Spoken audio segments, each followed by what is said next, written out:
What's up, podcast world? Chad Belding back at you. Another episode of This Life Ain't For Everybody podcast. Remember to keep supporting the partners and sponsors that support us. Today's episode of the podcast is brought to you by our friends again, Lynchburg, Tennessee, one of the most iconic brands in American and world history, Jack Daniel's Tennessee Whiskey Sour Mash. You've seen them on all of our TV shows, all of our podcasts. We're so humbled by our affiliation with the Jack Daniel's brand and everything that they bring to us here at The Foul Life. This Life Ain't For Everybody, the provider, all of our brands.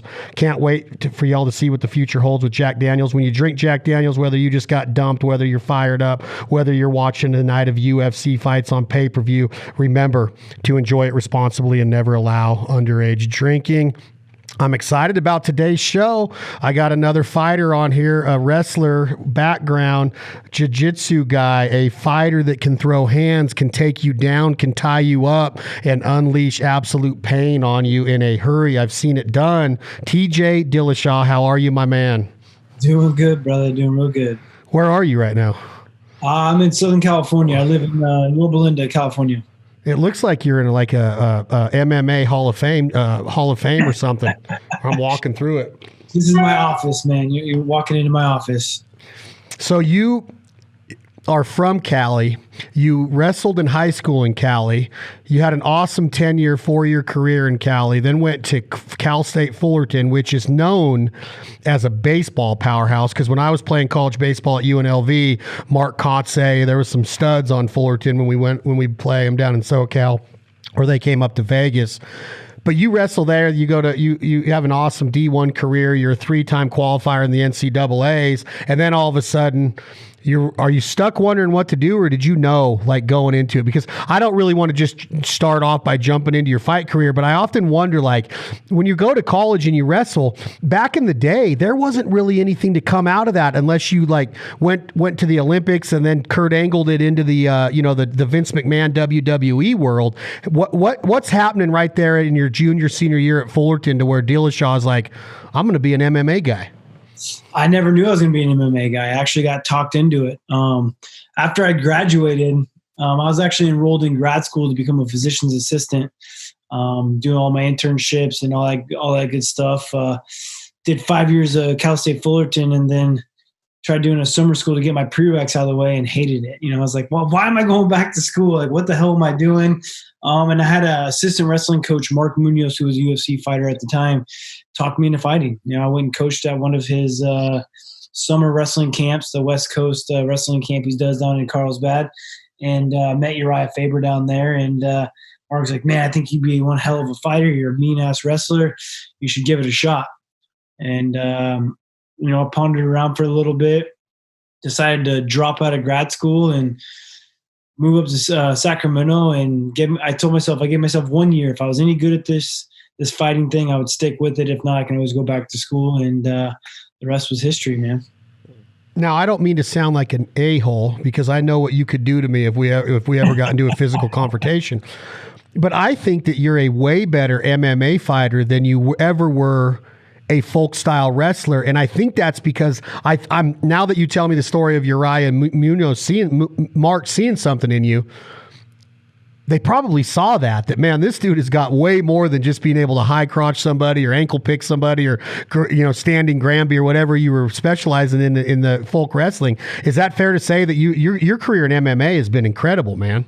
Yeah, I'm by far, the sport was made for me. I mean, once I first started, I instantly knew that I was going to be good. It didn't take me a year to figure that out. I mean, I got on the Ultimate Fighter within a year.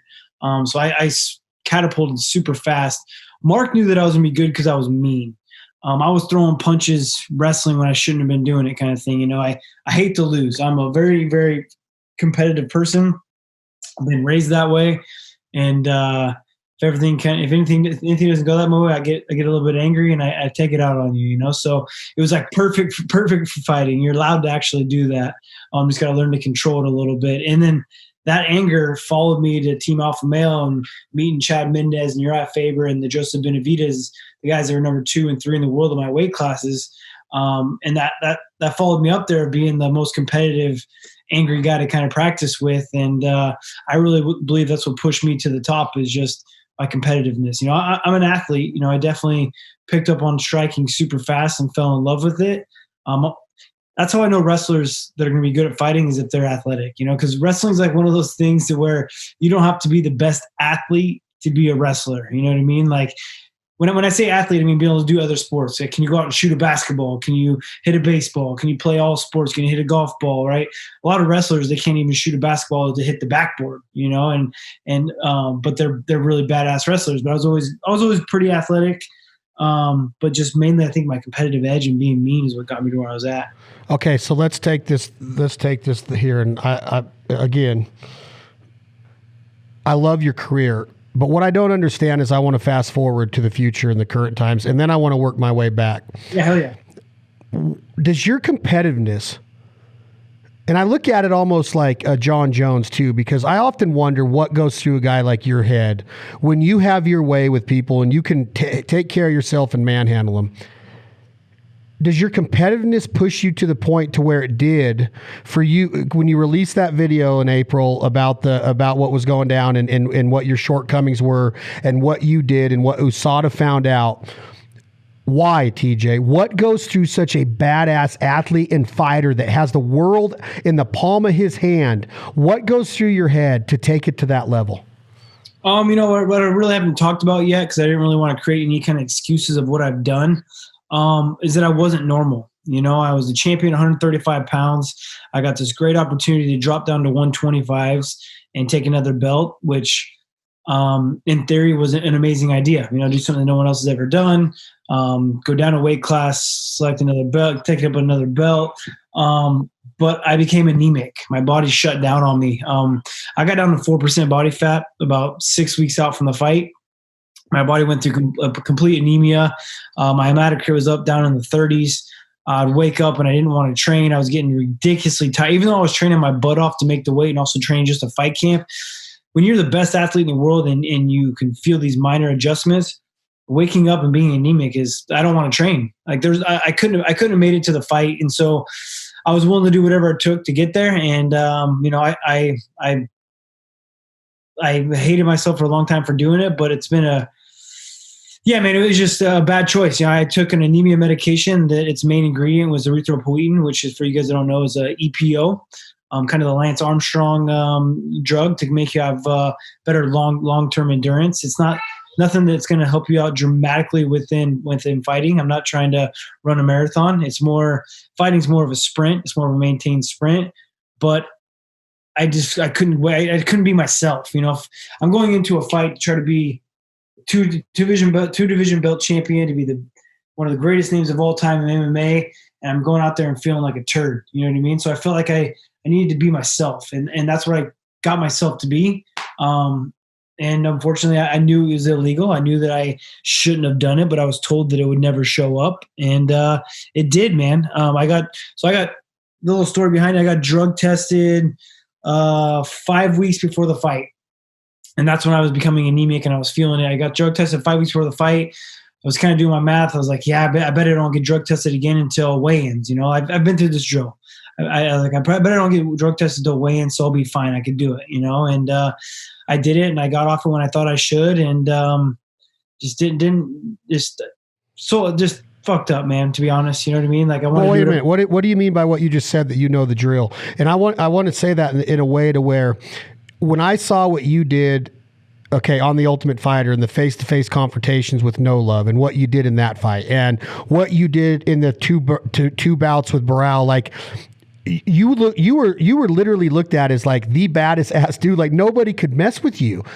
Did you ever cheat in those days? And then it was just because you were going anemic of dropping away. You would put your hand on a Bible, because the first thing that's going to naturally come to people's mind is, what was he on it when he fought Cody? And what about when he fought Barral? Because Barral was a freaking animal, dude. And you made him look like he's never even been in the octagon before, truly. Like, you destroyed that dude twice. Like, it never happened before. No, man. I mean, obviously I'm going to get speculations. People are going to do it, and no matter what, you're going to get these haters. They're going to say it, and there's no way around it. But after I failed that drug test, USADA went back and took every sample. They keep your samples. They keep your samples for as long as they need them for. And they went back and drug tested all my old samples. I already been drug tested all the way up into the day, and then they went back and retested all my old stuff.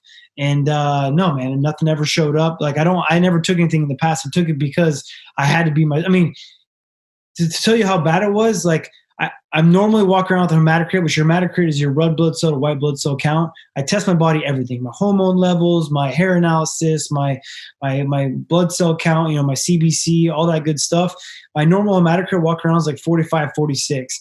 I was down into the mid 30s. And when I fought, I was still low 40s. So even though I was taking this PED, this anemia medication, I never even got my body back to normal.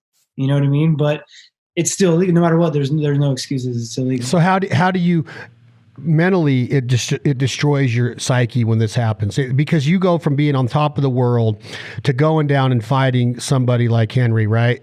Does it eat you today? Does it eat at you to see like him walk away from the game like he just did without you getting another shot at it? Tell me like what's going on before we start putting this in rewind. Yeah, man. It's ate away to me for really hard, especially when I first went down, man. Like crazy depression. You're on top of the world, then you're on as low as it possibly gets. As well as soon as I found out I was failing a drug test, I got double shoulder surgery. I've been needing shoulder surgery for like 4 years. I've been putting it off because I've had title fight after title fight. So as soon as I admitted to everything, I knew I was getting suspended for 2 years. I went and got 2 surgeries. So not only was I sitting there like feeling like a piece of shit for what I did, but I'm also slinged up back to back on shoulders. That doesn't help at all, and then watching Henry Cejudo go and beat someone and think that he's the best 135 pounder when he's not, and then supposedly retire, which I think is a money grab. I think he's not really retired. You can hear him like tweeting and saying all this bullshit he's still saying. Henry Cejudo does not get paid very well because he's a very unlikable, not a very big draw kind of guy. He's a dweeb, people don't really want to watch him, or he's not a sellable kind of guy. And so, but he wants to get paid, which he should, man. He's a Olympic gold medalist. He's a 2-division champion. He should be getting paid, but he's just not a draw. So I think by retiring, I think it's his way of trying to tell the UFC, pay me to kind of come back. That's why he's continuing to create this drama with the fighters that are still in the league, because people are going to want to fight him. Eventually, people are going to want to see something. I'm going to come back here beginning of next year. I'm going to get my fucking belt back. I'm going to call a little pussy out and tell him he's definitely never been the best in the world 135s, and to come and prove it, and call his little bitch out to retirement and get him paid for getting his ass kicked. Okay, so what happens on the night in the fight? What is your body so ran down that you can't get off? The night of the fight? Yeah. No, I felt good, man. I felt good going into the fight. There's no excuses on that. I mean, other than I don't think I was fully hydrated. I mean, I weighed in 125 pounds. I walked into the cage weighing 152 pounds, just, feeling great. I had a rough camp, and I did a bunch of boxing sparring for the fight camp. I was going out to India and doing a lot of boxing sparring. I was going against a bunch of Olympic gold medalists and some super good Russians and some good Mexican boxers out there.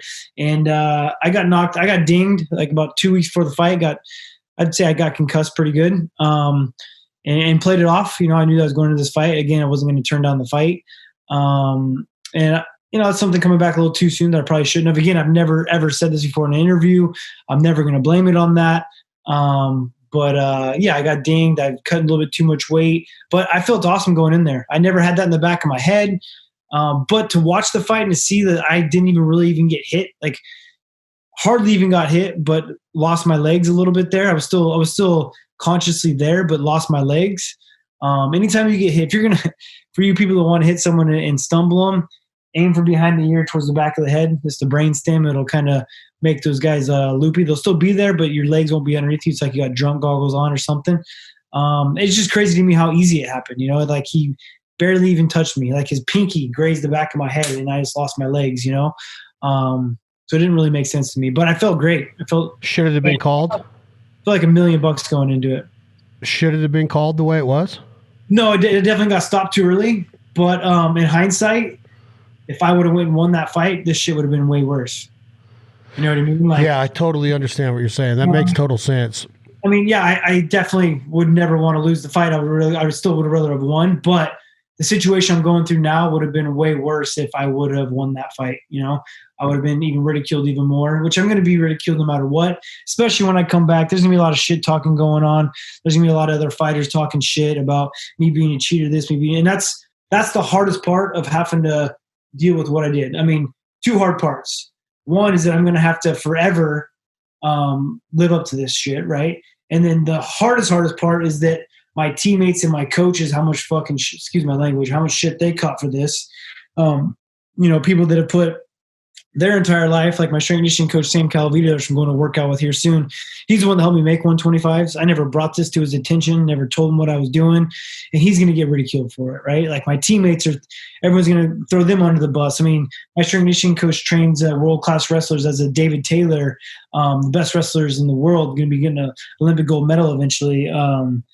There's guys speculating that he's on steroids because he looks amazing, taking away all and coming back for some serious knee injuries and coming back from knee surgery. I mean, looks like a freaking animal, and people are throwing out these accusations at him, and that's my fault. You know what I mean? Like, there's no way around it. That's completely my fault, and that one digs deep. My family's got to deal with it, But ultimately, man, it's just like, and I just gotta fucking own it. I mean, I kind of already have.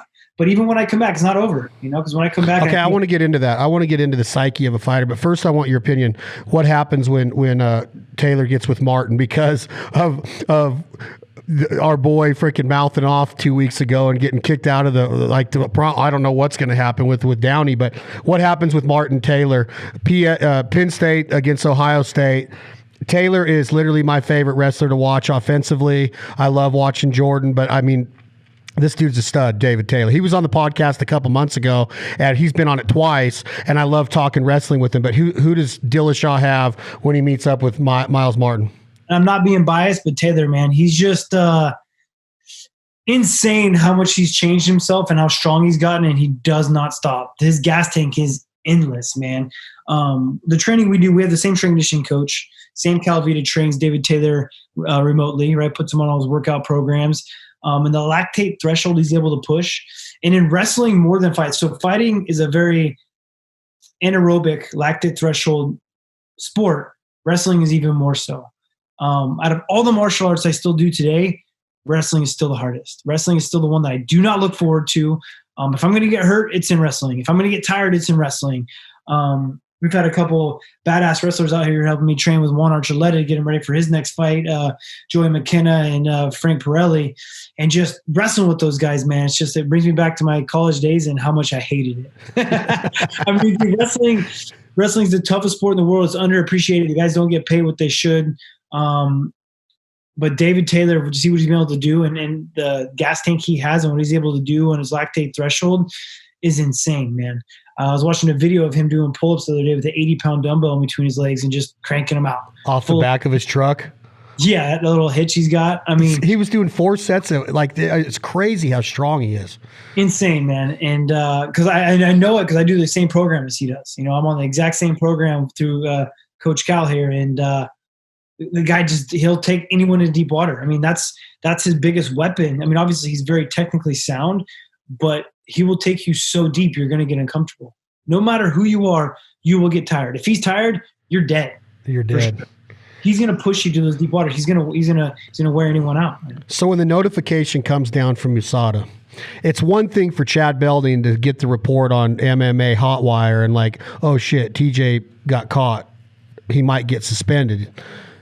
It's one thing for Dana White and the Fertitta brothers to hear it. How difficult is it though for TJ Dillashaw to sit down with your strength and conditioning coach, your corner, your jiu-jitsu coach, your boxing coach, all the guys that got you here, your sparring partners? What kind of heart-to-heart is that? And do they get pissed at first? Do they hug you and say, no problem, bro, don't let it happen again? Or do they look at you and go, how could you not tell us you knew what you were doing? Or did you admit that you knew what you were doing right from the beginning?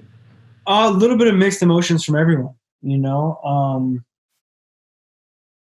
They all understood it once I kind of explained it to them, but I mean, everyone handles it a little bit differently.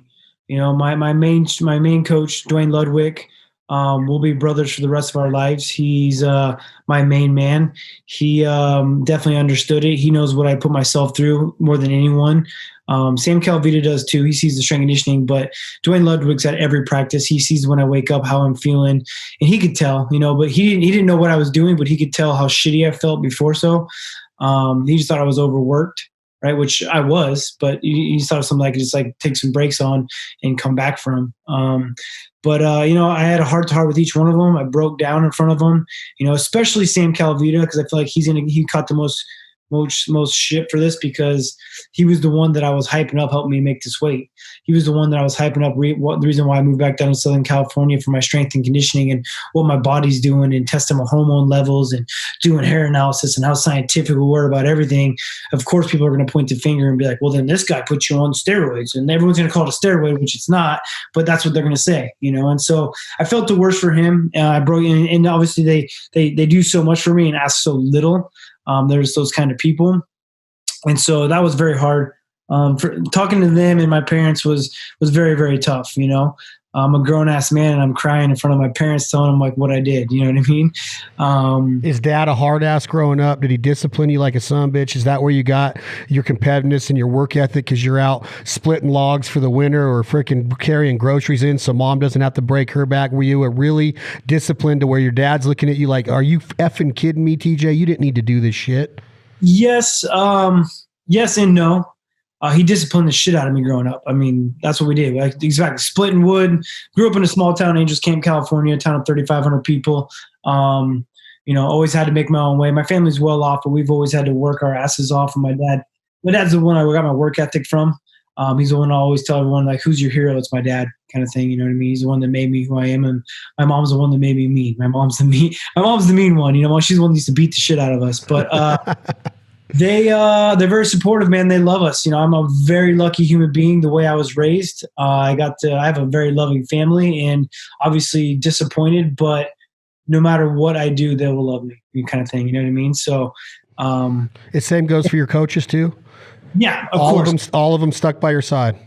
They all stuck by my side. I'd say me and Coach Kaus, Sam Calvita, kind of butted heads a little bit. And I know at first it was kind of like, yeah, he's accepting it, whatever. But then I don't think you understand how big – he's never been like a big public figure. You know what I mean? So when you start seeing people write crap about him on social media or talk crap about him on YouTube, that tell him that it's his fault even though it's not, and I've came out and said that, like it eats away at him, right? And at first it was like, all right, well, we'll get through this. But then eventually it was kind of like he's tired of hearing it. He's tired of the people thinking things. And eventually it came to butt heads, and I'll never say it was exactly that, but we had a little falling out there for, I'd say, a month, but mended it. And I'm back to working with him. And, obviously I had to continue to apologize. And like I said, man, this thing that I did, it doesn't just affect me. It affects my family, my coaches, the ones I love the most. And that's been the hardest thing to possibly do. Are you married, TJ? I am. Yeah, I'm married. I got a wife. I've been together for 12, married for 6, or no, longer than that. Together for 14, married for 6. Got a 2.5-year-old.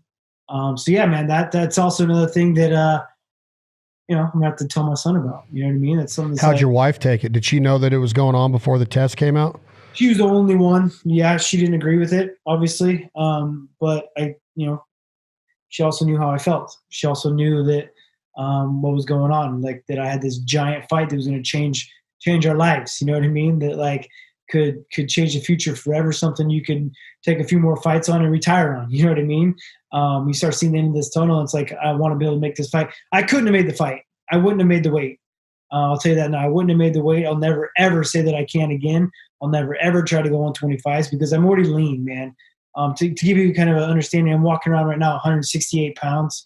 And that's because I haven't competed in a year and a half and I've been able to put on some muscle. But yeah, you look amazing. You look like you've been working out like a freaking banshee. I got to come back. I got to prove myself, bro. You know what I mean? How do you go from weighing in at 125 pounds to, is it 24 hours from weigh in to fight? And how do you weigh 27 more pounds in 24-hour period? Did you go eat a bunch of pizza? Did you feel sluggish during the fight? Is that normal to gain that much? I wish it was that easy, man. No, I'd say it's about, because I'm the last fight of the night, it's probably 30 hours, more like 30 hours of time, if not longer. No, more like long. Yeah, it's more like 32, 34 hours of time until exactly when I fight. But no, man, my coach has got me on a specific diet. So I completely glycogen deplete myself weeks leading up to the fight. For the most part, kind of going ketogenic. I'm not ketogenic all the time. I'm intermittent keto, right? And I don't eat a keto diet because I work out so hard. I can get myself into ketosis with still eating carbs, but more simple carbs. And so I make myself glycogen depleted. I have no my body's fiending for glycogen, right? And then after I weigh in, I turn myself into a glycogen battery with my diet. There's certain recipes my coaches have for the kinds of smoothies I'm drinking after weigh-ins, the food I'm eating. Everything's really just loading me back up. And because I'm so insulin resistant, that as soon as I start putting it in my body, I just turn into looking like a bodybuilder, like veins popping out, your muscles are just absorbing it, your body's ready to just full of ATP, ready to explode. And that's kind of one of the big secrets of why I moved back down here with my coach, is not only that he's doing my strength conditioning program, he's doing my supplementation, he's doing my diet, but then he knows how to peak me perfectly. When I wrestled D1, that was one of my biggest problems wrestling too, as well, is that I was just a regular meathead wrestler. I just worked freaking harder. I cut weight like an idiot. I was in college. I was broke. I would cut weight to be a little bit under. I'd go stand on the scale with a couple spicy chicken sandwiches from Carl's Jr. I'd be like, nice, I can eat these. You know what I mean? I would eat them and just be on weight and go in and wrestle. And I would do that for 9 months straight. You know what I mean? Like D1 wrestling season is crazy. And then unfortunately, my coach, Dan Hicks, started us early. We do Hell Week in August. We train super freaking hard. I'd always break my body down. So in December, I would be peaking. I'd peak in December, and nationals weren't until March. I went out. I would win Reno TOCs. I took second at the Las Vegas Invitational. I was ranked 9 in the nation. Feeling great. Ranked number 1 in Pac-10s, and then 3 years in a row, come the end of the year, I just bomb it. I went 0-6 at nationals. Just felt like I felt like I was out of shape. Like I would go to wrestle and I would just burn out in the first round. I thought maybe it was just nerves, things like that. You peaked too early. Yeah, come to find out, man, I was just completely, now that I know what I know now, I was completely overtrained. My testosterone was in the toilet. My cortisol was through the roof. I was just completely overtrained, man. I peaked in December. So knowing how to peak my body now has been a huge thing. And all the things I've learned from Sam Calavita, I do not believe that there is another mixed martial artist on the planet that knows more about my body, that knows more about the body and how to peak yourself than me. Yeah, when you talk about it, you sound very educated. It would be amazing to rewind your career back to when you first enrolled at Fullerton and be able to have all this knowledge. And that shows you that maybe these college athletes should, so they're at their ultimate health, to where they're not taking a chance of peaking too early or being depleted glycogen-wise or whatever, to where they might have a chance to hurt themselves in a way if they're not wrestling at their at their top peak. Why do you think Penn State has been so dominant? They've been using Sam Calavita for the last 7 years. They are dominant, even though this year maybe Iowa would have taken them, huh? Yeah. I mean, there was definitely some serious competition this year going into it. So yeah. So you're 165 pounds right now walking around. You are entering your last quarter, your last 4 months. I guess that's a third. That's a third of the year. You're entering your last third of your suspension. You're eligible to fight again in January of 2021. What is the relationship like right now with the UFC? 1, how many fights do you have left on your current contract? 2, what is your friendship and rapport like with Dana White, the new ownership group? Are they accepting of you coming back because of the show that you would put on when you were at your best? What's it like right now? What are you looking forward to, and what's the atmosphere and the attitude like with everybody? I haven't talked to the UFC, to be honest, it's been a very nice break. You know what I mean? I've been competing since I was 8 years old. I've never had a break like this, and I would never choose to do this. But it has been other than the depression I went through and hating myself for so long, it has been an eye-opening experience to have this last year and a half to watch my son. The first year of his life, man, I realized now for this last year and a half how much of it I missed, how much I wasn't paying attention, how much business opportunities I was missing out on. Just life, you know what I mean? Like everyone just thinks like, oh, you're your own job, you're a fighter, you have the best job in the world. But like when you take it as serious as I do, you don't cut corners. Everything else in life does not mean shit to you, right? I mean, obviously my family does, and my wife does, and my son does, but I didn't realize on how much I was missing out on, you know what I mean?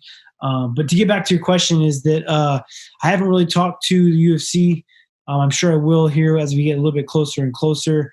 Obviously, they definitely will want me back. But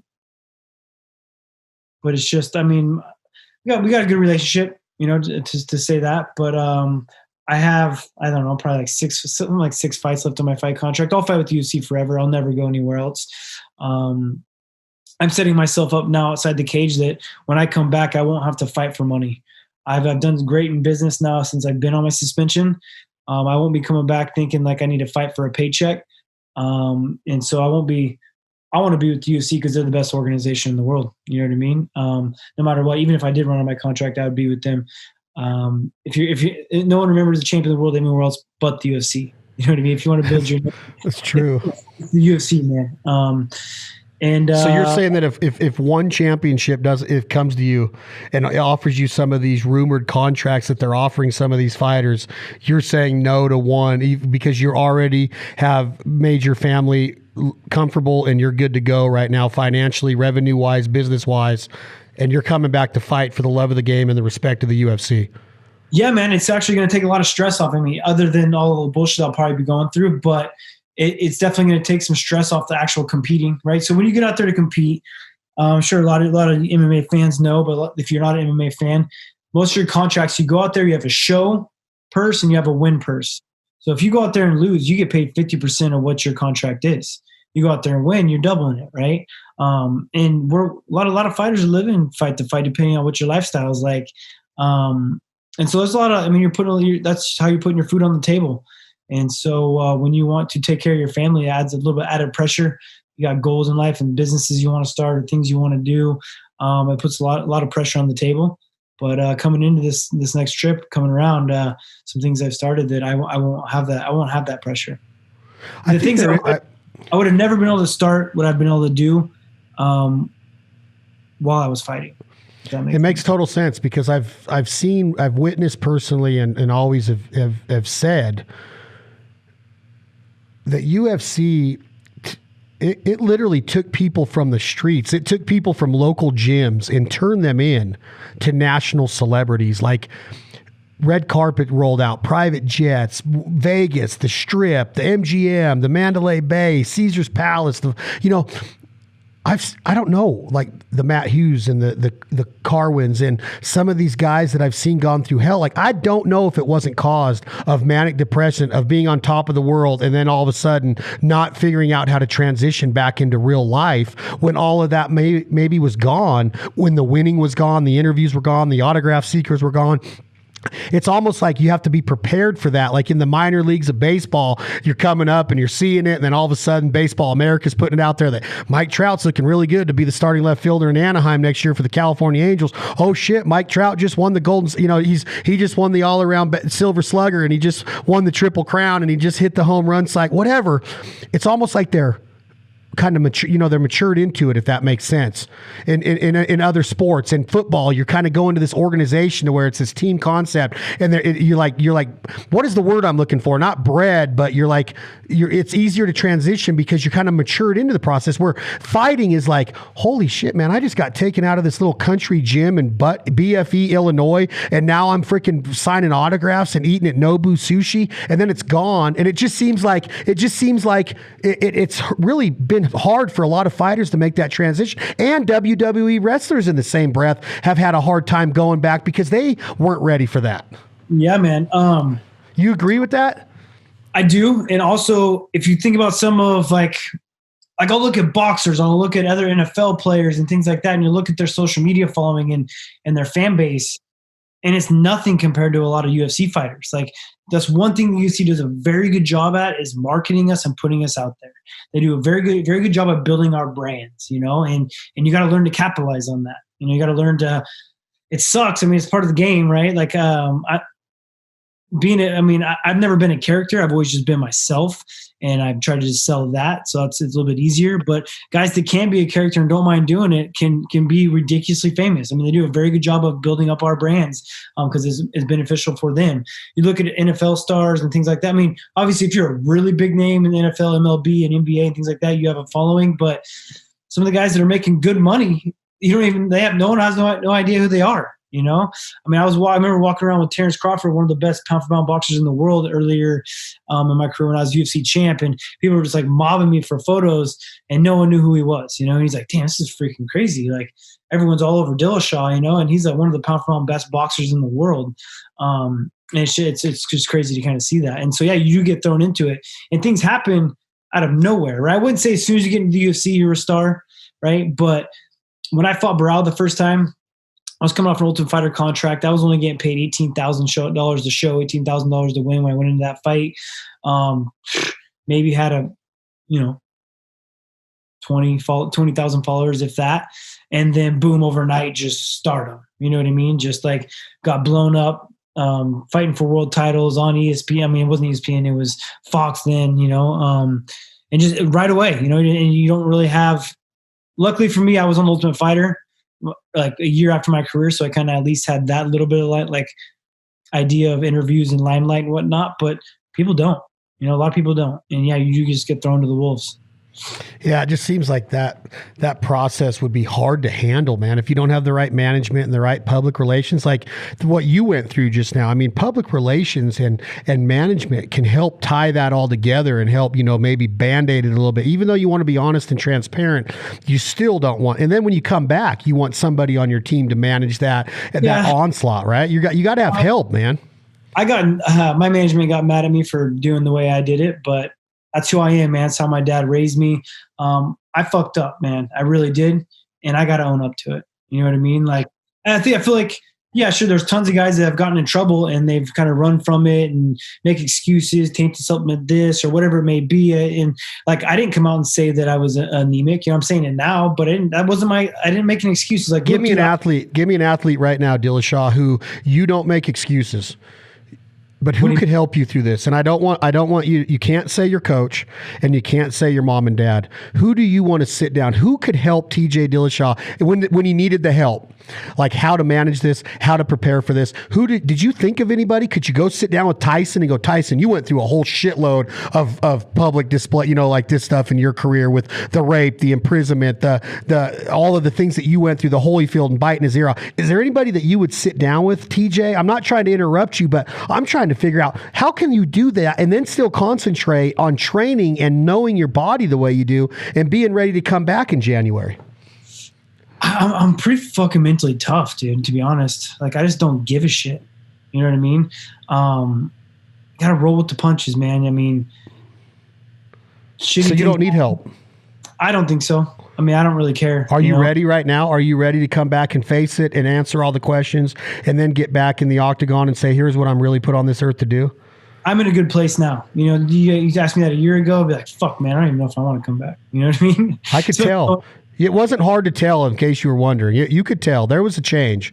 There was a big change. You could tell, no problem. Well, at least I could. I don't know you, but I know a lot of people that do, and I could just tell that there was, that it had to be tough, man. Has to be. Yeah. I mean, 2019 was the hardest year of my life by far. How old are you now? You 32? 34. Are you in the prime of your life right now physically? You feel better than you ever have right now, even after the operations? I feel 10 times better since the operation. I've been fighting my last 3 years of fighting. Both my Cody fights and my Cejudo fight, I had 2 blown out shoulders, completely blown out. My shoulders would dislocate bi-weekly, so probably like twice a month. My shoulder would dislocate, and it'd be like a sublux. I'd go for a shot, anything like overhead. So mainly like grappling and jiu-jitsu. If someone like knocked me out balance, went to go post on the mat, my shoulder would dislocate. It would pop out. Then they pop it back right in. Torn labrum, man. Your labrum was bursted.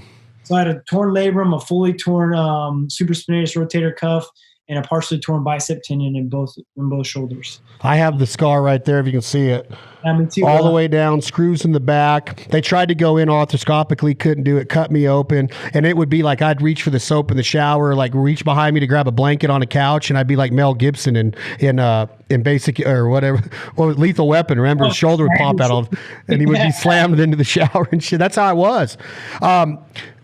You have a second chance almost. Like, you are mentally tough enough to understand that this is nut cutting time. This is effing go time, right? Like, but before that, you're rewinding a little bit more. And what led up to this Cejudo fight was some of the best banter, some of the best friendship, burning bridges, falling out. Is it scripted? Is it drama? Is it fiction? Is it made up? Like, there was some times where I was like, man, this has got to be freaking made up, right? Like, you mentioned Uriah a little bit ago. Are you friends with Uriah still? Because when you left him, did it hurt him? I lost you. Can you hear me? Yeah, I can hear you. Let's start with Uriah, because I've had Uriah on the show. I've been in his gym. Mendez is the one that introduced you and I. Do you wish you were still friends with Uriah? How is it with Uriah before we get into the man they call No Love, which I don't know if you have any love for him? I do not, actually. I'm glad that I do not have a relationship with Uriah Faber anymore. He's the one that created this whole problem. He's the one that created everything, right? It wasn't No Love. I was freaking coaching No Love when he came to the gym. Give you a little background story. So I trained with Team Alpha Male for 6 years. 3 of those years, Dwayne Ludwig was our head coach. We brought him in because we didn't have a coach. It was just fighters training fighters. We were just big brothering each other and seriously, like, full-on brawl, fist fights. We were just tough-ass wrestlers making our way.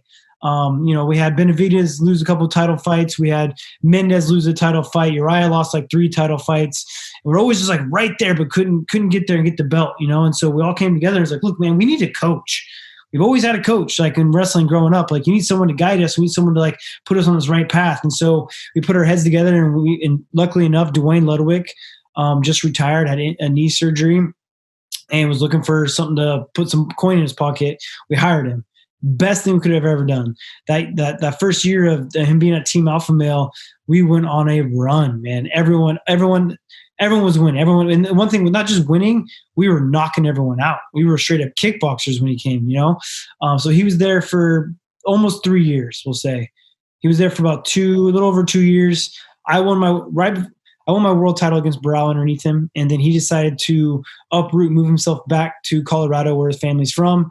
He knew that Sacramento was a short-term thing. And then, the main thing that happened is him and Uriah started butting heads. Uriah's hard-nosed when it comes to business, and so was Dwayne. And the money wasn't there. Like, he was trying to take advantage of Dwayne, to be honest, from a third party looking in. I was paying Dwayne 10% of my purse, because that's what coaches get. That's what we were paying Master Tong before Dwayne got there, because that's usually what you pay a head coach, the guy putting that much work into you. Well, Uriah put a contract together to say we'd all pay him 5% or $80,000 for the year, whatever was greater. Well, the 5% was greater, but I was paying him 10, and Dwayne realized that, like, yeah, everyone should be paying me 10. So they kind of like butted heads. Uriah also promised Dwayne some sponsorship money from some of his companies he had, which never ended up happening. So Dwayne just felt taken advantage of, which he was being. And so he's like, you know what, fuck this, I'm going to move home. And so he moved home. I'm still with Team Alpha Male. I become the coach at Team Alpha Male. Because I'm the one that caught on to Dwayne's program the fastest. So I became the coach at Team Alpha Male, and I'm also a world champion. So my next fight camp after Dwayne leaves was in the middle of leaving, was Joe Soto. So he stayed out there, lived with me, trained for Joe Soto, knocked Joe Soto out. I was supposed to be Barao. But then fast forward, I was supposed to fight Barao again. Dwayne's fully moved out to Colorado. He's got his gym out there.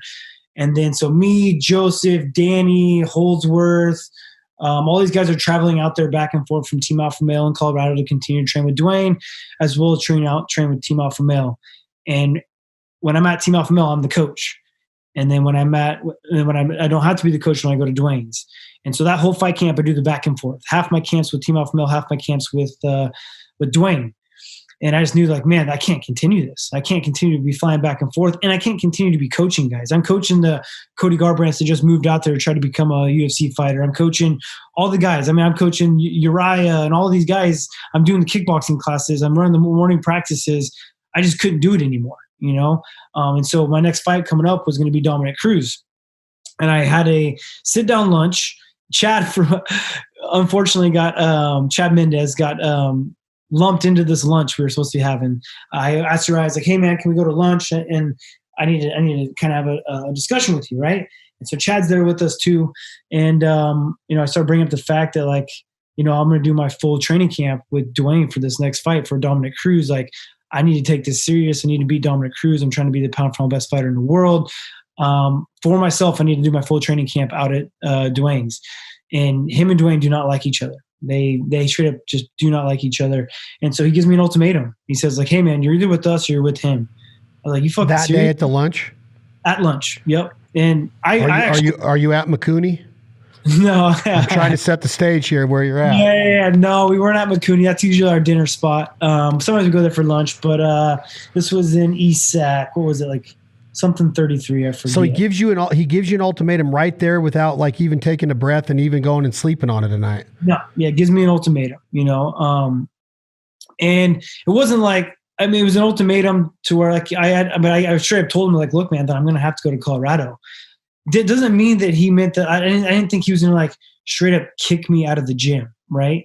So I told him, I was like, all right, man, I'm going to have to go out to Dwayne's. Right. And so still the next week, I'm like trying to come in and hang out and watch practice, hang out with the guys. I mean, I've made best friends with the whole team, like super good friends with everyone. And then eventually it works its way up to where he just kicks me out the gym. Like I have to gather all my stuff, kicks me out of the gym. And the thing that really rubs me the wrong way is that I'm the bad guy in this situation. You know what I mean? Like, and I'm glad that now I've gotten kicked out because I've gotten my own shit settled. I'm in a place where I'm really happy now. I'm not around a bunch of negative cancer motherfuckers. But at the time, it was like, are you kidding me, man? Like, so I had to gather all my stuff. I'm crying, dude. Like, I'm a grown man. I'm what, 28, 29 years old, fucking crying, having to like, What happens if you do become the best pound for pound fighter in the world and you beat Dominic this night?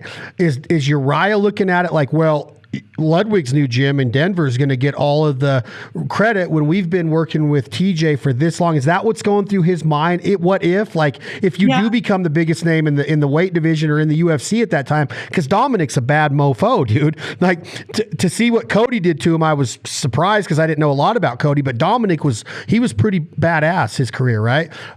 Injuries probably got him, but isn't that what you think Uriah's thinking? Yeah, which is fucked up, man. You're supposed to be my friend. You know what I mean? Like, I understand business, but you're my fucking friend. You tell me like I'm your brother. I'm out in his corner. I'm training him. We're sweating. We're bleeding. We're crying together. Like, we're supposed to be. So would you have still given Alpha Male some credit if you would? Yeah, dude. Of course, man. Like that was like. Ideally, when Dwayne told me he's moving back to Colorado, I was fucking heartbroken, dude. Like, he told me that during the Joe Soto thing. I was like, dude, you kidding me? Like, I just won a world title and you're going to move to Colorado? Like, this is complete fucking bullshit, bro. Like, I was pissed at Dwayne for doing this, Like, I was like the kid stuck in a split of a divorce. You know what I mean? Having to decide who you're going to go with. And you're a bad guy for going this way. You're a bad guy for going this way, And then for Uriah to kind of put that stigma on it that I'm either with them or with him. It's like, dude, you're giving me a fucking ultimatum. You obviously don't care about me. You care about your gym and your business more than you care about what's going to happen to me. And to be honest, I think there was an underlying agenda under there of him to fight me for the title. You know what I mean? Like, if I'm training at Team Alpha Male, it's harder for him to fight me. But because I kind of felt it during Ultimate Fighter too, because I helped him coach against Conor McGregor, and that's when the whole snake in the grass thing started. Before I even left Team Alpha Male, I just defended my belt against Barao in Chicago.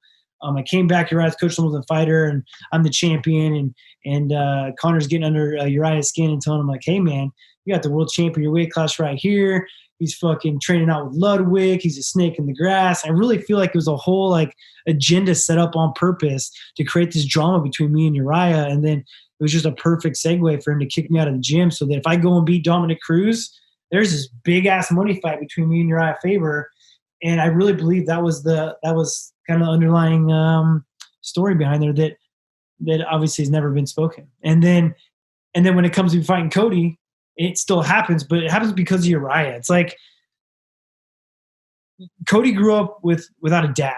You know what I mean? He grew up like in a hard upbringing, very good athlete, but had Uriah in his ear, like telling him Uriah was Uriah's pawn. He was able to tell him what to do and move him around, and he was their new champion. And like Uriah just got knocked out by Dominic Cruz when he shouldn't even got a title shot. I should have got an immediate rematch because it was a bullshit decision anyways.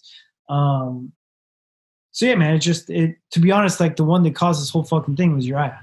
Really? So that when you're coaching against, when you're going into this fight with Cody, yeah, you guys are having a lot of banter on The Ultimate Fighter. Yeah. This is real then. This face-to-face, all of this. So your despise of No Love is because he sticks up for Uriah, who's maybe filling that father figure role with Cody and moving around like a pawn, you say. So he's right there saying, if you mess with Uriah, you're going to mess with Team Alpha Male, and I'm the new face of Alpha Male or whatever now that you're with Ludwig, so I'm going to call you a snake in the grass, and we're going to talk shit. So is this, how many times have you fought No Love? Twice, right? Okay, is this in between them? What's that? Is the Ultimate Fighter in between them with all this confrontation? I fought him the first time. For the first time, right? The lead up to me beating him the first time, yeah. The Ultimate Fighter is like, so I lost to Dominic Cruz, a split decision that fucking most reporters do not agree with. I should have kept my belt. I won that fucking fight. So I definitely thought like immediate rematch. This is complete bullshit, right? Well, they don't give it to me. They give the fight to Uriah. They have some drama, right? So wait. Well, what was the decision? What fight? Dominic Cruz, a split decision when I lost to Dominic Cruz. Yeah, the Dominic Cruz. Okay, got it. I lost the fight and it was a bullshit decision. But they gave the title fight to Uriah rather than give me a rematch. So I fought a Sensao. He was the number one contender. I said, all right, if I'm not getting a rematch, give me the number one contender because I want my belt back. So I fought a Sensao, number one contender. Didn't get the rematch. They gave it to No Love after Uriah fought him. And that was the same night I fought Lineker, also the number one contender. So I was like, I'm not getting a title fight. Give me number one contenders. Like I still felt like I was the champion, so I wanted to fight the best guys in the world to prove that I was still the number one guy. When Dominic Cruz was fighting number 8 and number 10 ranked fighters in the world, Uriah Faber was ranked number 8 or 5 in the world when he fought Dominic Cruz. I was number 1, since I was number 2, and Lineker was number 3, which I fought those guys. But they leapfrogged him and let him fight Dominic Cruz, and then they fought Cody, which Cody had never fought anybody in the top 10. You know what I mean? It's just kind of crazy times. But anyways, leading up to it, after when Cody beat Dominic and I beat Lineker in the same night, I fought right before them. I was like, all right, this is fucking bullshit. If I don't get my title fight, the winner of Cody and Dominic, I want my fucking belt, blah, blah, blah, blah. This Cody is what you're saying to Rogan? Yeah, in my interview. Yeah. I'm saying, like, if I don't get a title fight, I said, this shit is rigged, is what I said. You know what I mean? And so Cody goes out there and has an amazing performance. And then they obviously knew that there was going to be this crazy drama because Cody already started talking shit. He already saying, like, TJ's a traitor, blah, blah, blah, blah, because we had the Ultimate Fighter and all this crazy stuff. And then we have to coach against each other on the lead up to our Ultimate Fighter fight. And that's when all this stuff exploded. And when you're watching TJ Dillashaw in those episodes, you're almost subdued a little bit to where you're trying to hold back. Am I right? Were you trying? Because right now you're aggressive. You're in a really good place, and you are not afraid to express of how you were feeling. But during the filming, it was almost like you were taking the Dan Henderson approach to where you were just going to let the shit talkers talk and go in there and prove it in the octagon. Even though he did get into your dish enough time to where you did explode a couple times. That's why I was wondering, like, he must be really getting inside of your head a little bit if that's what he intended to do, or you just were tired of it and you weren't going to take, or was there something certain that he said about a coach or something that pissed you off to where you're like, no, that's it. I'm in his dish now. I'm getting in his face. I never got in his face. He got in mine every time. I never started any of the bullshit. He always started running his mouth, and I knew he was going to look like such a fucking dumbass on TV, which he did. All the shit he was doing and saying looked like a complete idiot, especially after I knocked him out. You know what I mean? Like, now all this shit he's talking, all this bullshit he has to run his mouth on, now you got to back it up. Now, especially when he knows, like, I practice with motherfucker day in and day out. He knows who he's fucking fighting. He's very talented, don't get me wrong, with certain things, but he's got huge holes in his game, and he's got no fucking chin. All he has is fast, powerful hands, and he's good at it, right? But I'm telling you, he'll never be the best in the world again. He'll never be the world champion again. He's got no chin, and he doesn't hold his hands up. And let's fast forward a little bit. So I'm going to jump around on you. That motherfucker's not even training at Team Alpha Male now. I'm the snake in the grass for leaving. That motherfucker's out training with Mark Henry now at a whole new team, and no one's trying to he's trying to talk about how it's different. How it's different that he's training at a different team. Did he leave Alpha Male? Yeah, I mean, well, he still has some of them in their corner, but he does not train there. They don't have a coach, bro. Like, Team Alpha Male does not have a coach still. Like, it's the stupid shit. Like, Andre Feely has to go down to San Jose and train with the coach down there. Like, they don't have a fucking head coach. It's just like anybody that comes in is going to butt heads with Uriah because it turns into money. It's a business money thing, and they end up leaving.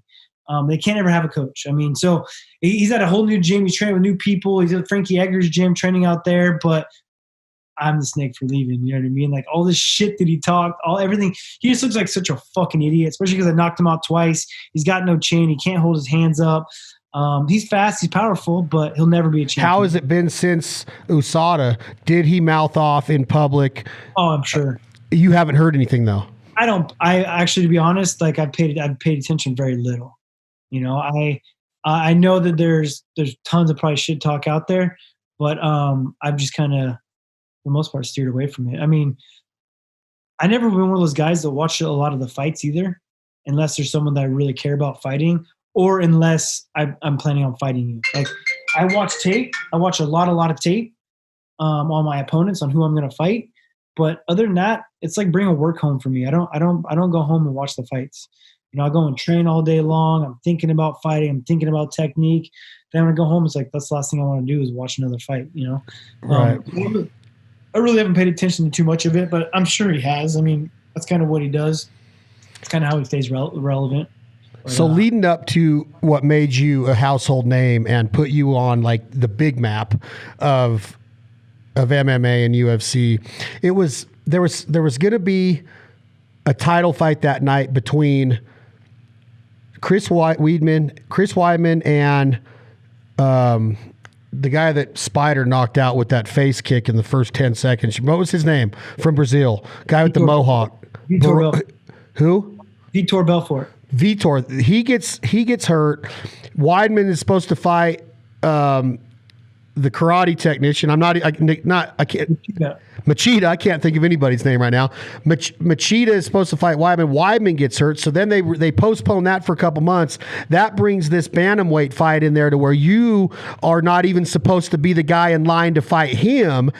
That fight falls apart. So they stick this guy named TJ Dillashaw in there as pretty much just, well, we got to get somebody in here to fight this guy, right? They had no idea what was getting ready to happen. The organization didn't. Like, you went in there with, I don't even know if you had the confidence to go into that fight. You probably did because you're a fighter and you're a mean son of a bitch. But tell me what's leading up to that night, because that is when the TJ Dillashaw brand was born.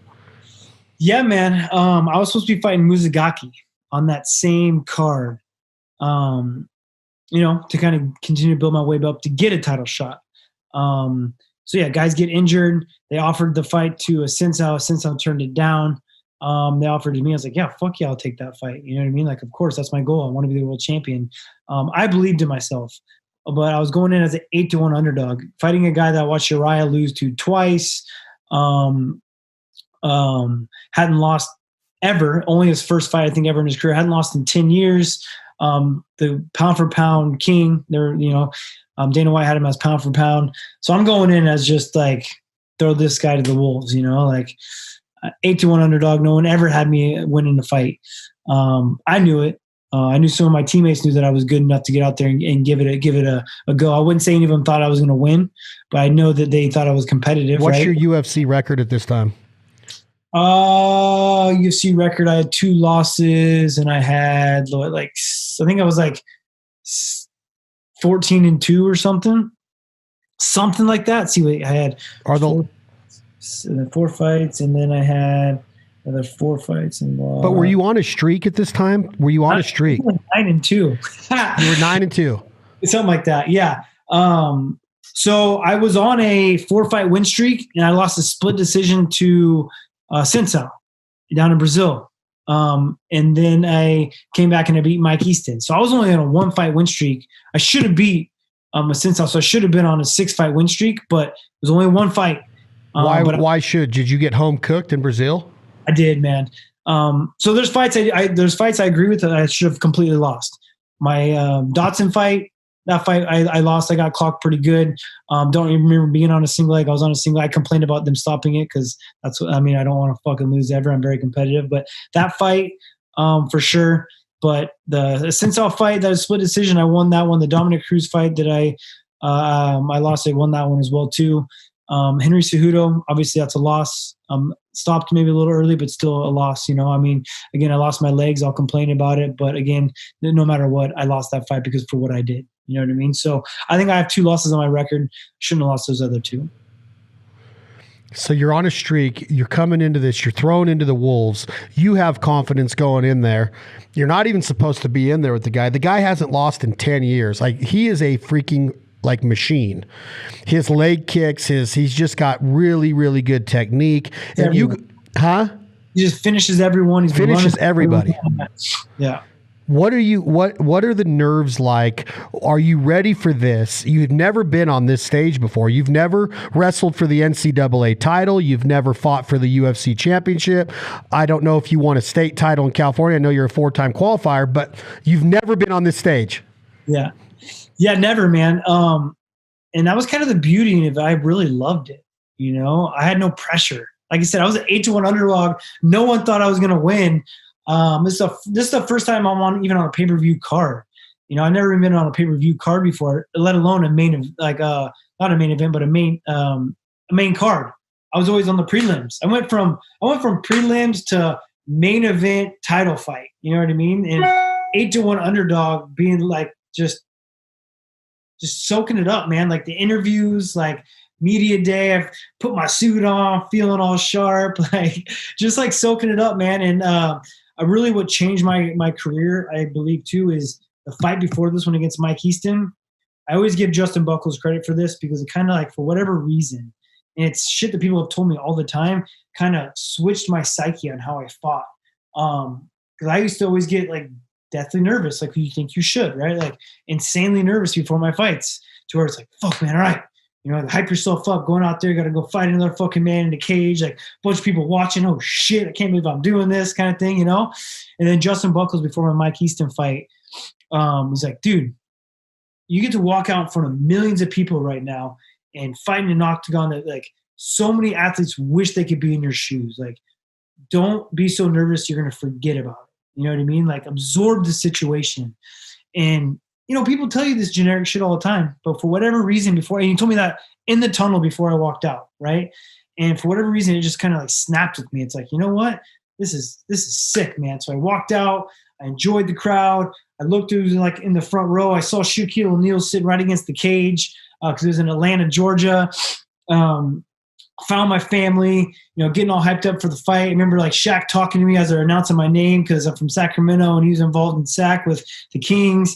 And so I just learned to enjoy it. And even that fight, I had a sick performance. I put on a striking clinic. I was getting more and more comfortable with Dwayne Ludwig, figuring out his fighting style. I was able to fight both stances now. So I was able to do things that people weren't expecting, faking takedowns, kicking you in the head kind of shit. So it felt really comfortable. When you say you knew how to fight both, you're talking now you can go from southpaw to standard to traditional, no problem. Yeah, orthodox to southpaw, back and forth. I didn't have a stance anymore. I was able to I trained a year straight with Dwayne to be able to fight southpaw and orthodox because he does a lot of switch step stuff and different angles and some things we kind of created together. But I was finally comfortable fighting in both stances.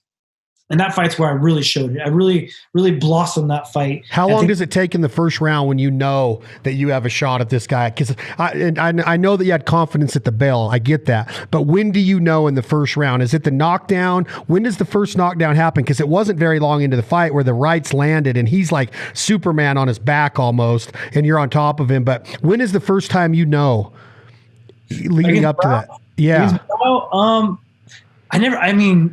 I never got too comfortable. You never did. No, you know what I mean? In the world of MMA, well, you hadn't lost in 10 years.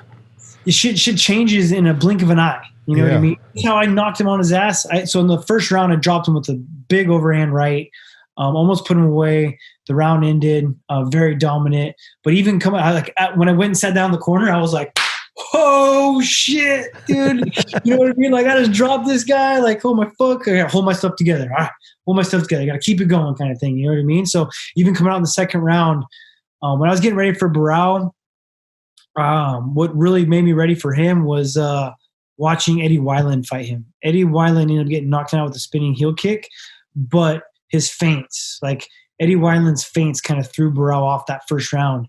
And I knew that if I can keep that feint and that motion going, Barao was such a flat-footed, like right in front of you type of fire, that if I feinted and moved, his weapons wouldn't be wouldn't be there as much. And so coming out that second round, I knew, like, all right, move my feet, don't stand in front of him. Like, I got him now. You know what I mean? Like, move. Just kind of keep my mind sharp. That fight though, I still have never felt a fight like how I felt in that fight. I would pay millions of dollars to feel that way again. It was like the fight was in slow motion. Only thing I can compare it to is, like, I bet like this how Michael Jordan felt, or how some of the greatest athletes in the world that you watch, like, they're able to just like slow shit down and just like everything happened perfectly. Like, the game plan went to a T. Yeah, and not only were you executing perfectly, but to the viewer's eye, on pay-per-view, I like watching fights when I can break them down more on TV. And I'm a big fight fan, but I'm not a fight know-it-all, okay? I will never claim that, but I have a huge love for wrestling, boxing, and MMA. Watching the fight from the TV, because I've been to UFC live events, I've been to De La Hoya fights live, I've been to Tyson fights live. I mean, I was in the fifth row when George Foreman knocked out Michael Moore in Vegas when I was playing ball at I mean, I'm kind of saying my age there now, bro, but I've been in the energy, right? There's a lot of energy. But watching it from TV that night, you were electrifying, man. It was like everything that you did was almost like watching Muhammad Ali bounce on his balls of his feet and his tippy toes. It was almost like watching the Tyson duck under when he would spar with Kevin Rooney. It was almost like Ludwig and whoever was responsible for your camp had all of these unorthodox styles to where Cody, going back to Cody, when he did some of that Michael Jackson shit in the Dominic fight, where it was almost like it was the same kind of approach, if you know what I'm saying, watching from the outside in. But that night, Dillashaw, you, TJ, looked like, holy fuck, where did this guy come from kind of deal? Because I wasn't educated enough, sport, to keep up with your undercard fights leading up to that. I knew who you were, but when you did what you did that night, I was like, oh my God, this dude is on a freaking different level of fighting. So I'm not kissing your ass. I'm just saying, I remember that night going, I think, was it a UFC fight night or was it a pay-per-view? Pay-per-view. It was a pay-per-view. It was unreal. If it was a fight night, they would have never made it happen, because so the only way that the UFC can have a pay-per-view event is if there's a title fight. So that's why you see a lot of these bullshit like interim fights and EMF belts and things like that. Like, they make shit up because they can't they can't sell pay-per-view legally unless there's a title fight on the card. For whatever contract they've written up, they can't do it. So that's why, like, when champions are sitting out for so long, the UFC's like, come on, man, we need you back. We need to sell a pay-per-view event. That's how we make our money. Obviously streaming is changing the world of that, but that's why they have these belt fights, because that's the only way they can sell. So they put you in there until they get their pay-per-view, and you go in there and make it to where, holy shit, I can't. Usually the lighter weights, I think Aldo was a draw for a minute. For a lot of his fights, but you're lighter than him. You go in there and you become this guy that now people want to see the next pay-per-view fight. At the end of the first fight, in my opinion, the guy does not look like he deserves an automatic rematch, because he looked he looked beat up, but he got it. Yeah. Huh? He got beat up for 5 rounds and knocked out. Who should it have been? Who should it have been before part 2? Who did you wish it was there? Because you could have maybe, you kind of maybe could have taken that energy and that hype coming off of a fight. Here's how I'm trying to say this. You just literally destroyed this guy that hadn't been touched in 10 years.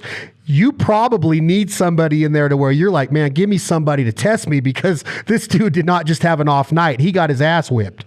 Yeah. It was hard to say. I mean, but no one else would have sold. You know what I mean? There was no one else there to, like you said, like the bantamweights weren't a big draw yet until we started putting them on the map. Until like me, and Cody, and Dominic, and those guys started putting them on the map. So anyone else that was in the it could have been like a Sinsal. No one would have watched that shit. Dominic Cruz was still injured. You know, that's what kind of, I mean, at the time I was like, what the fuck? Why do I got to rematch this guy? You know, but looking back on it now, it's like, that was the only way we could have got a draw. It's the only way I could have continued to build my name. What does Dana say to you that night when you beat him that first time?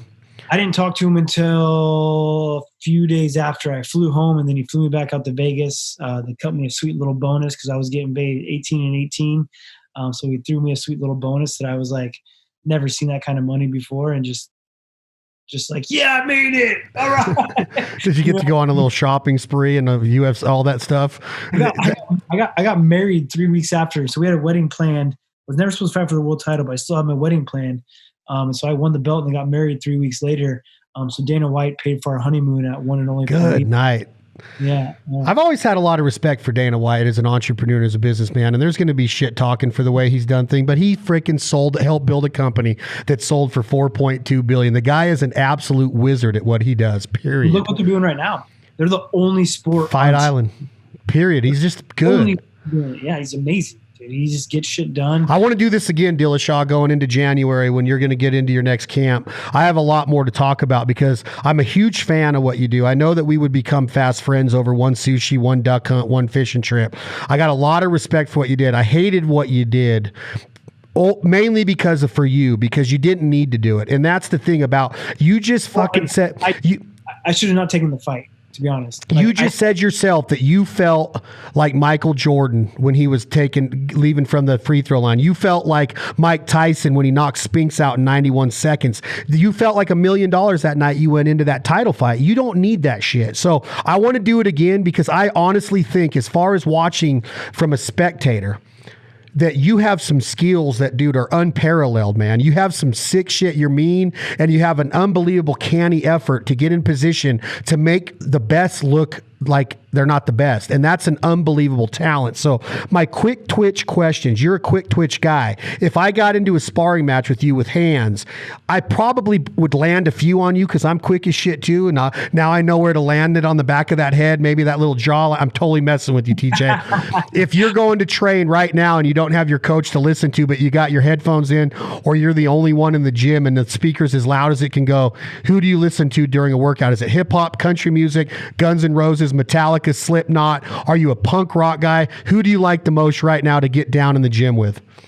I'm a big Chili Peppers fan. It's one of my walkout songs, Can't Stop by Red Hot Chili Peppers. I'm a big Chili Peppers fans. You know, I got Rage Against the Machine, got Foo Fighters, things like that. I mean, I'll mix it up too. I mean, I'll even just get some house music going sometimes too. You need to get Eminem Godzilla uncut version for your workout song today, dude. I'm telling you, when he starts rolling on that, if you and your wife get to go out tonight and it's not fight camp, but it's a day after the fight and you look good, you're in your Sunday's best, you're taking her out to dinner. Do you drink a cocktail? Do you drink a bottle of wine? Do you have a cold Bud Light? Does TJ ever get down on the party scene? Yeah, man, I love me some tequila soda water. Tequila soda water. Yeah. The next night, your wife says, "Hey, get the Traeger going." I assume you're a Traeger guy because you're a badass. If not, you need to be. We can make that happen. Yeah. Good. Yeah, I got the timberline. Are you a deer steak guy? Are you a bone-in rib beef guy? Do you have to eat chicken to keep your body looking the way it does? I'm a red meat kind of guy. You're a carnivore. Yeah, man. That's why I'm going elk hunting here the beginning of September. Archery hunt. Got elk in the freezer now. Mainly big roast. But if I'm going to cook something that's going to be celebrating, I'm probably going to grab a big tomahawk or a big ribeye or something. You know what I mean? But I mainly eat all the elk I have. Well, after your next victory and after you win the belt, I want to do a cookout together and get throw down on some stuff. I got some good ideas. I can eat, man. I'll show you how much I can eat. You think Mendez can eat? I'll eat him on the table. I love that guy, just so you know. That guy has shown me in life that you can go from selling out arenas to knocking people through the ropes to wrestling and taking down to doing what he did to Conor on short notice. The Aldo fight, Mendez is way better than his career shows. I think that the world deserves to see him fight more, and I think it's a shame that they don't get to based on contractual stuff and his desire to stay in the sport. Like you said, this 2 years off felt great, right? Like he's been training his whole life and fighting his whole life, and now he gets to go hunt and fish for a living. So, but I really think he's one of the best to ever I ever got to see do it, and I think that he could have been a lot more. Do you agree with that? He's one of the best guys I've ever practiced with my entire life. There's a couple of them, and he's one of them. He definitely should have been a world champion. But the one thing I'll say about Chad Mendes is he didn't love fighting. Chad Mendes did fighting because he was good at it. Chad Mendes loves what he does now. Chad Mendes is like one of the happiest, jolliest people I've like. We should all strive to be more like him. Do you agree? 100%. I've never seen him angry, and even when you do, it's not. He's just like, and he's a badass, bro. Like he's ridiculous, strong, badass motherfucker, but just ridiculously jolly, and one of the toughest guys the strongest guy I've ever grappled with by far. But he just never loved it. He like you couldn't get me out of the gym. Chad Mendes would come in a fight camp, and he's so naturally gifted that he'd be in there once, sometimes twice a day, and like he could take fights on short notice, stuff like that. Like I'm an addict. I'm OCD. I train too much. You know what I mean? But I have this burning passion of always wanting to be the best, no matter what. And I never felt. Unfortunately, I never felt that from Chad. I'm not talking crap on him. I'm talking like it's actually a compliment. He'll admit it. He would admit that.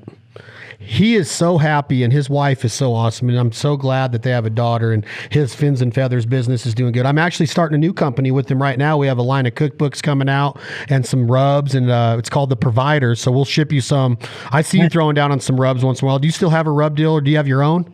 I have my own. It's called Flavor Republic. So when I first started doing my meal prep and getting into my diet, I learned how much. So I used to eat whatever I wanted. When I was first fighting, when I was first world champion, before I met my strength and conditioning coach, Sam Calvita, I would make fun of Danny Castillo for being gluten-free. I'd be like, give me more gluten. I'll eat your gluten as well. Give me everything. Like I would eat whatever. I would just train my ass off until I learned about like what my body was actually doing. I had the hormone levels of an old man. Like my testosterone was shit, like just redlining my body.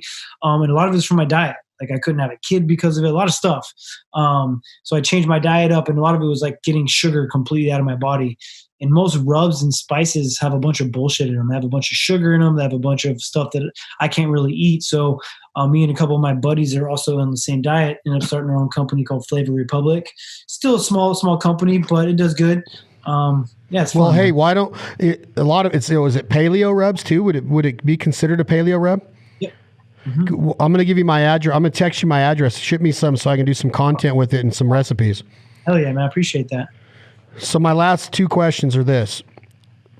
Me and you roll into downtown Sac to Makuni, and the waiter walks up. One, I know he's going to recognize you. Two, are you a sashimi guy? Do you like nigiri with some rice? Or do you need to have a roll? Please tell me you're not a whack job that likes cream cheese and fried shit and his sushi. What do you order at Makuni if we go there tomorrow night? I'm mainly a sushimi and nigiri kind of guy, but I'd have to order the TJ roll. I have a TJ roll there. Oh yeah, oh nice. I got my own roll there. It's amazing. It's huge though. It's so freaking big. It's ridiculous. Because I've had the money roll with Mendez there. Money roll's good. Money roll's good. Money roll's real good, but I'm a little more simple. Even my TJ roll's a little more complex than I even normally eat. I'm more straight shooter, just nigiri, a ton of nigiri. I actually don't eat much rice though either. So yeah, rice is kind of something I've stayed away from because I found out that I have a lot of arsenic in my body. God damn, you know your body so well. I need to get these tests done. Dude, I need to start looking like Dillashaw. There you go, man. Hair analysis will tell you a lot about what's going on in your body for a long time. It'll tell you the toxins you got in your body, the minerals you're missing, the minerals you have too much of, and the heavy metals you have. And heavy metals are like ridiculously hard to get out of your body. And I had a lot of arsenic. Rice carries arsenic because the water it's grown in. So I try to stick away from it as much as possible, as well as it'll like spike your insulin levels. If I'm trying to bulk, I don't mind eating it. But when I'm trying to get into fight shape, I don't eat much rice. So your kid's 8 years old. When he's 8 years old, he's 9. How old's your son right now? 2.5. He's 8 years old, and he catches you off guard one day. Yeah. He says, Dad, I was at school today and somebody said that you cheated. Somebody made fun of me. And he catches you off guard. You haven't had an effing time. You haven't had a chance to sit him down and tell him like I know you're going to. Yeah, he'll know. What do you say? How is this going to go down? I want to know what you say to your son, because I want everybody else to hear it. I want people to understand who you are, what kind of guy you are, how you were raised, what your mom would do to you when she finds out you did this, and what your mom will do to somebody if they talk shit about you after you've been transparent and got down on your knees and told people, look, I apologize. I know I effed up. But telling your son is different. What do you say to your son? And how does it go down? I want to end the podcast like that. We'll say our goodbyes after you tell me this answer. I tell him, son, made a mistake.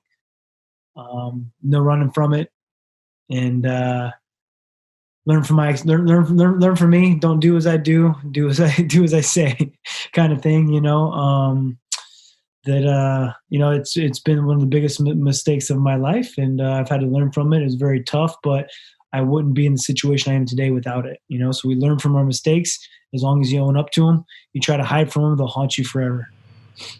Very well said, TJ. Well, I'm proud to know you, man, and I'm proud of your career, and I want to see you come back and whip somebody's ass. But that doesn't mean that we're not going to do this again, because I want to do one pre-camp, maybe one during camp, maybe one post-camp. Like, I don't want to mess with your mental. I know you're mentally tough and strong, but I want to follow this because I'm very intrigued by what's getting ready to go down when you do come back, and I can't wait to watch you fight again. I mean, don't catch me wrong. I mean, it's going to be. It hasn't really been done. People haven't really came out the way I've came out with it. And so I'm not going to hide from it. I'm going to tell you, yeah, it's going to fucking suck coming back too. But guess what? That's the cards I gave myself.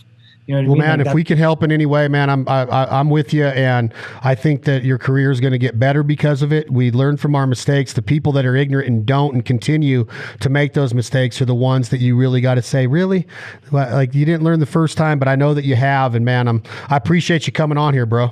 Of course, brother. I appreciate you having me on. That's TJ Dillashaw, man. Where can we find you? At TJ Dillashaw on Instagram. You can see some of this catch training videos and his six-pack. Ladies, he's married, so don't be what they call the kids today. They call it sliding into your DMs, man. Slide into his DMs and send him a little invite to a party. No, he's not coming to your party. Nope. He's training. He's focused, and he's not going to go down that freaking road at all. That's TJ Dillashaw. This has been another episode of This Life Ain't For Everybody podcast, brought to you by our friends at Jack Daniels. Please enjoy Jack Daniels, always responsibly, and never allow underage drinking. Please continue to support the sponsors and partners that support our TV shows, all of our brands, and our podcast. Thank you all for the downloads, the subscriptions, and the growth. We're humbled by it. Can't wait to bring you another episode.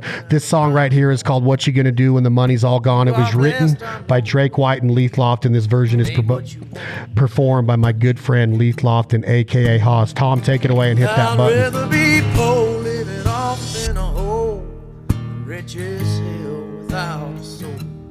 Life on